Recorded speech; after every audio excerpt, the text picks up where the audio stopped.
You're listening to Everyday Engineering, the City of Madison's engineering podcast, where we talk about infrastructure, complex topics explained simply, from the water that flows down your drain to the rain and snow that drains into the lakes, by way the curbs and streets we design. City engineering touches your life in so many ways, explained right now in Everyday Engineering. Anyone who is riding, driving, or commuting in some form in the City of Madison, yes, you'll be impacted by this new strategy, Vision Zero. Have you heard of it? If you haven't, you're likely to hear sooner than later because chances are you're already impacted and you may not even know it, but don't worry, it's just for your safety. My name is Hannah Mohelnitzky. I'm the City of Madison Engineering Division Public Information Officer, and here to explain why the City of Madison is on board with Vision Zero and the changes it will have to everyone in City of Madison transportation is the Department Director, Tom Lynch, and Engineering Division Principal Engineer, Jim Wolfe. Thank you both for being here. Nice to be here. Thanks, Hannah. Yeah, let's talk Vision Zero, all things. But before we jump into it, let's start by sharing with our listeners what you do for the city and how it relates to Vision Zero. Tom, you can start us off. Yeah, I'm the director for the Department of Transportation, which runs traffic engineering, the parking utility, as well as metro transit. And so you think about all the things on the road, we kind of oversee a lot of that. Impacts a lot of people. It does. And actually, we started investigating Vision Zero in about 2019. What we did is we compared the number of homicides and assaults that occurred over a 5-year period in Madison versus the number of traffic deaths and serious injuries, and they were the same essentially. And we spend a lot of time and our focus thinking about how safe is a neighborhood, or is there crime there, but we don't place the same emphasis on how safe are our roadways. And you think about it, last year there were 14 traffic deaths, okay? And so that seems like a statistics, but really what it is those are fathers, those are mothers, those are kids, those are families that, no longer are whole. Mm-hmm. And so we can place as much of a focus on traffic safety as we do on other areas of personal safety, such as crime and crime prevention, and really make a measurable difference in families and lives. This is a huge way of looking at, a new way of looking at safety in the City of Madison, a much more human perspective. Jim, can you share what you do and then also how it relates to Vision Zero as well? Certainly. So I've been with the Madison Engineering Division for 14 years now, and our group has been, working a lot with Tom's group on constructing, designing, maintaining our roadways across the city. Primarily, my job has been working on our major reconstruction projects and things. So if you've seen a lot of construction downtown, typically I've been involved in some way. So like Tom was mentioning, that this is a really high priority for the city overall, that safety and kind of this collaborative effort with Vision Zero is really important. And we're really excited to continue moving forward with it. So what you both do ties in directly. I mean, Tom, you're talking about, you're managing all of these different departments or divisions, one department, multiple divisions at the city. And then Jim, you're talking about the actual, the application of this, making sure that everything is in line. When you see a road ripped up, that is engineering. So just so that the listener knows exactly what the way that work is kind of split up at the city, because sometimes it can be a little convoluted and very messy for somebody who doesn't eat, breathe, and sleep City of Madison. So I like to lay that out.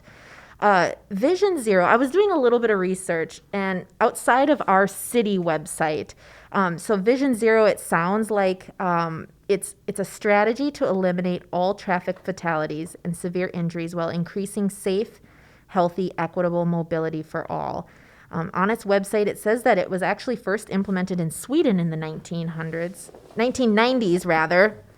That's a big difference. And successful across Europe, now gaining momentum in America. So I guess, can you share why Madison?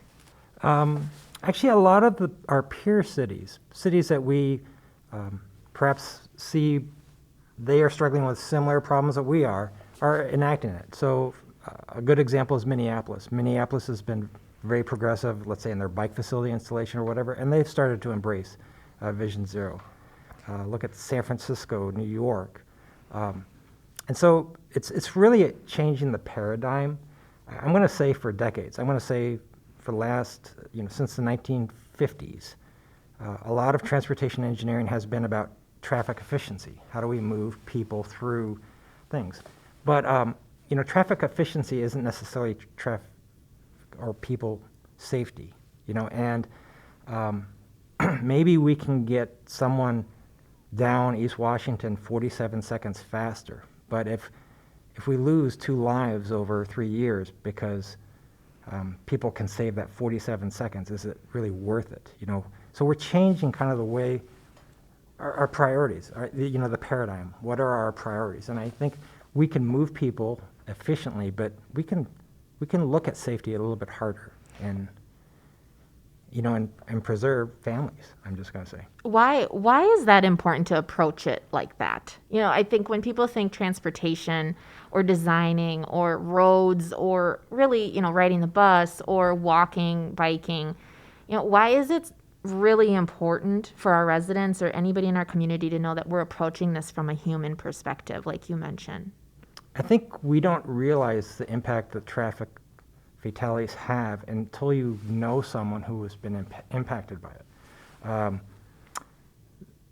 And then all of a sudden it's a big deal. My son went to East High School, and he had a friend who 3 years ago was on a bike at East Washington and First Street. He was making a left turn, and he got hit by a car. And right now there's a ghost bike. You know what those ghost bikes are? They're white painted bikes. It's been there for about 3 or 4 years. My wife was actually at the intersection when he got killed. And that family will never be the same. That family will never be the same. Mm-hmm. And you look at County AB and Highway 12, right? Just 2 years ago, very dangerous intersection. And 2 years ago, a City of Madison engineering employee just got killed there. And that family will never be the same. You know what I mean? And so, we all fill our lives, right? So we're always in a rush, right? And so when we're on East Washington, we think, I have to get where I'm going. But we really don't. The 30 seconds, the 47 seconds that we save by going a little bit faster isn't worth the cost that, to people's lives. And so. Yeah. And transportation is such an integral part of everybody's day almost, at least pre-COVID. Everybody was moving about trying to get to and from work, to and from school, that making sure people can do that and have the confidence to do that they'll be safe while they're just going about their daily lives. So when you're designing and you're looking at other plans or from that perspective, Jim, can you kind of share why or how you approach it from a human perspective? Because we're not just, putting streets together or designs together or overseeing plans or anything like that from a purely a use perspective. There's a much bigger picture, holistic approach, I imagine, is necessary based on what Tom is just saying as well, because it does impact people. How do you approach that? Yeah, absolutely. So when we're looking at a project, we consider, we can count the number of people, the number of cars that are going through there on a daily basis. But we really have to think about, these are people that are trying to live their lives, earn a living, maybe go to entertainment destinations, and we really have to think about how that impacts what they're trying to do on a daily basis. When we're looking at downtown in particular, that there's always events going on. There's farmers markets on the weekends that people like to be able to bike and walk to those, and it's an enjoyable thing for them to do. So they shouldn't have to be risking things just to enjoy things on a daily basis. So in Madison in particular, we're really trying to promote more active modes of transportation, so biking and walking. But those people, when they're using the roadway, are more vulnerable than car users. They don't have that big hunk of metal protecting them. And so that's really becoming part of the focus under Vision Zero now, too. How does it change? How does it change with Vision Zero from what you're doing? A lot of it is going to be more collaborative, that it's not just engineering anymore. It's not just engineering and traffic engineering, that we are working more with other departments and considering how this impacts both engineering, construction and maintenance, operations with traffic engineering, metro, our streets division, fleet services, and all the city vehicles that are using the street, that transportation really affects everyone. And with Vision Zero, we're taking that into consideration. It's going to be more collaborative, and we really are putting a big focus on protecting those more vulnerable users. Yeah, and I want to thank you also, Tom, for sharing your personal tie to all of this as well.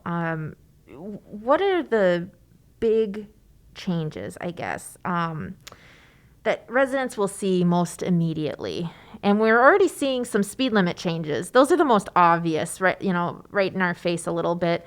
Okay, you're going down East Washington, you're going to take it a lot slower. There are a couple other areas. I guess, what else will we be seeing as an impact of Vision Zero from a use and residential standpoint? Yeah, I want to say that Vision Zero does focus on speed, and it focuses on low-cost measures to get traffic to go slower. One reason why there's such a big emphasis on speed is because, I just give you an example. A vehicle traveling 20 miles an hour hits a pedestrian. Only 1 in 10 pedestrians would die if they were hit by a vehicle at 20 miles an hour. You raise that to 30 miles an hour, then 5 pedestrians out of 10 would die. And then you raise that to 40 miles an hour, then it's 9 out of 10 pedestrians who would die. So it's huge. If you were hit at a slower speed, you have a much greater chance of surviving. So you look at some of the speed limits in our neighborhoods. Like, for instance, Milwaukee Street was 35 miles an hour.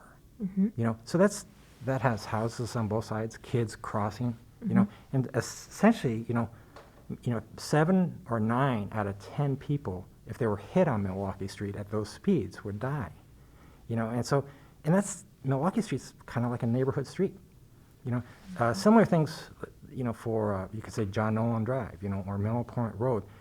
Some streets just don't need to be as fast as they are.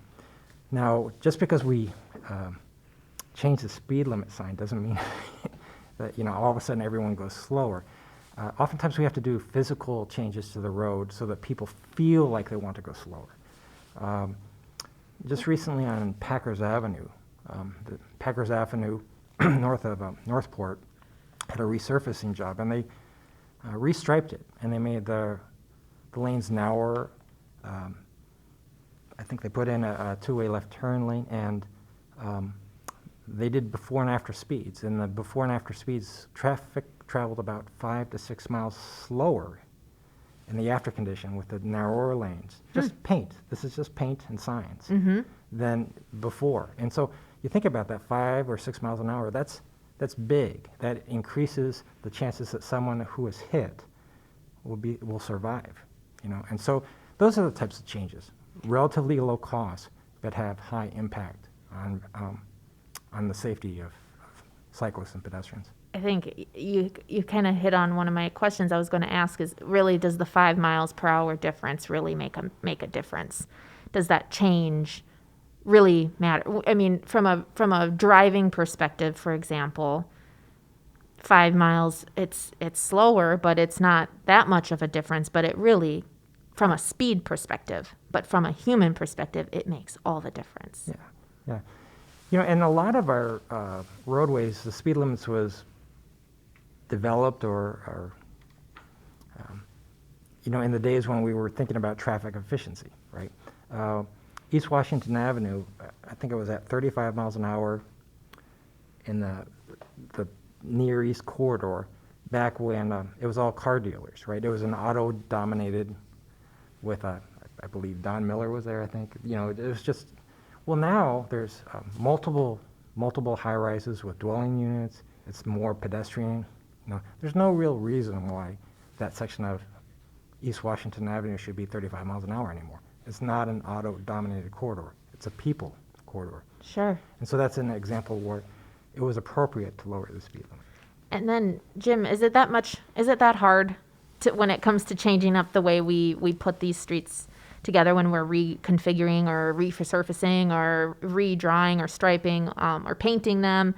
Is it that much more work to do it this way? It's really not. Okay. if we're already scheduling a project, and we're also, with Vision Zero, we've kind of built out a high injury network map where we can factor that in when we're prioritizing projects too. And if we're already out there doing a project, factoring in some of these things that Tom mentioned, narrower lanes, and other kind of traffic calming elements that are physical elements in the roadway, we're going to be replaced anyway with a project. It's really not much more work to factor that in, and it can make a big difference. So what I'm hearing is it's better for our community from a human perspective, and it's really not hard to do. So why don't we do it? So that's why we're doing Vision Zero, because it's definitely possible. If there are other municipalities listening to this podcast episode and they're not on Vision Zero, that train yet, maybe they should consider doing so, because it really is not that hard. And it has huge benefits. How has the vision for safety changed over the years? I guess, Jim, you can reflect on, how long you've been doing, designing and overseeing those designs and working with other engineers. I guess, how has it changed for you also, Tom? And I don't know who wants to go first, but how has the vision of safety changed? I'll start. So safety has always been a consideration ever since we've been here. We have taken a historic look at crash reports and focused on intersection improvements where we've known there have been safety issues. But really, in the past 10 years or so, Madison has put a big focus on trying to get more people out walking and biking and using some alternative modes of transportation. And now it's getting really important to protect those people out there too. So as we're promoting different types of transportation, we want to make sure we're providing them the elements to do that safely. I'll throw a quick number out that I brought along, that kind of under Vision Zero, nationwide, bicyclists and pedestrians are included about 4% of crashes, but they make up 27% of the serious injuries and fatalities. So there really is kind of a disproportionate effect on bicyclists and pedestrians. If we want more people out there doing it, we should be protecting them whenever we can. Absolutely. Tom, how has the vision for safety changed over the years? I think there's more of a focus on understanding that mistakes are going to happen, right? So, and how do we make our roadways more forgiving, and so the idea is not so much how do we prevent the mistake, but now the focus is on when the mistake happens, how do we keep someone from getting killed? Do you see what I'm saying? So I think just 10 years ago, people will say, well, how do we eliminate crashes? Well, if I get in a crash, or I have 4 kids and they get in crashes, it's a $5,000 repair bill. But if someone gets killed, that's a wound that goes for years, decades. And so I think the focus is, instead of preventing crashes, maybe we're saying crashes are going to happen, but how do we prevent injuries and deaths when they do happen? Yeah, absolutely. And we're seeing that with the first kind of wave of the speed limit reductions and the big impacts and benefits that we're seeing, like we mentioned earlier. As we're wrapping up here, a couple of little things to note. We have seen lower speed limits on East Washington, Milwaukee Street, Gammon Road, McKenna Boulevard, Prairie Road, even going from 35 to 30 miles per hour. So just wanted to share that with the viewers, or listeners, I should say. Other than, the speed reductions, anything else that people will see most immediately? Anything else that they will physically see or notice when they're traveling around the city? I think speed limits, but then also I think there will be better lane designations, perhaps signals. For instance, we are getting a safety project that will help with the signals at Gammon and Watts. We're partnering with the DOT, the Wisconsin Department of Transportation, to put in an interchange at the County AB US 1218 intersection. So while that's technically not part of our Vision Zero effort, that was the second most dangerous intersection in the city, and so that will make a huge impact. So there will be measurable infrastructure changes, that they will see, but the focus on Vision Zero, I'm going to say internationally, is how much can you get done in a cost-effective manner, and so, signs and paint are pretty inexpensive, Absolutely. Last question here, and you can throw in whatever you'd like to mention if I didn't get a chance to ask you. Jim, I'll have you start. Future of transportation that you're seeing here at the city. What are you hopeful for? What are you seeing? What are you thinking? And anything else you want to add that I didn't get a chance to ask you? Sure. I think I hit on a lot of it, that we really are trying to get more people out walking and biking. Tom's leading up an initiative for bus rapid transit to help improve the transit access in the city and kind of provide good corridors and access along transit to really help move more people. The city's growing, it's densifying. We need to take that into consideration when we're looking at how we move people from place to place. You'll probably see more speed reduction elements, like Tom had mentioned. We do like to install these rectangular rapid flashing beacons. So those kind of flashing lights that go off all over the place when a pedestrian hits a button. So there's going to be more of those types of elements coming. Awesome. Tom, future of transportation in the city of Madison. What are you thinking, seeing, and anything else you want to mention about Vision Zero that I didn't get a chance to ask you? Yeah, as Jim mentioned, we are growing, and because we have our city on an isthmus, we can't rely on single occupancy vehicles to meet all of our transportation needs, and so we have to do it in a different way. We have high commute percentages for cyclists, bike, and transit. Pre-COVID, COVID is changing everything, but we want to grow those. Because we can't add another lane to East Washington Avenue. We can't add another lane to John Nolan Drive. So we have to meet the transportation demand in other ways. And I'm just going to say, cities that are just ahead of us, a little bit bigger than us, where we're going, have had to do that. They've had to invest in their transit systems. They had to invest in their bike networks to meet the transportation needs that the city had. Thank you both. Thank you both. There will be much more of Vision Zero coming down the tube, down the line as we move forward. Is there a timeline on Vision Zero, or is this an evergreen sort of thing that we are always going to have on the forefront? I don't know if there's a time. Every Vision Zero city is supposed to develop an action plan to eliminate fatalities, and we've chosen a 10-year action plan, or we are shooting for 2030. And our action plan we're still in the process of developing it, but there is a little bit of a timeline. You have to have a goal, but you also have to have a deadline, right? Right, yeah, then things get done, yes. And hopefully this will just be kind of a mentality that carries forward, that even if we do reach that goal in 10 years, we made it, we're done. We don't want that to happen either, so hopefully that'll kind of continue through and be that evergreen sort of thing that you mentioned, Hannah. Absolutely, absolutely. And if you have any information or questions about Vision Zero, we have information all over the city website. Thank you both for being here and taking part in this conversation. Very important as we move forward with transportation needs in our city. If you have an idea you want us to discuss or dissect or share more information about on this podcast, please send us a message on the City of Madison Engineering Facebook page, because we are here for you every day in engineering.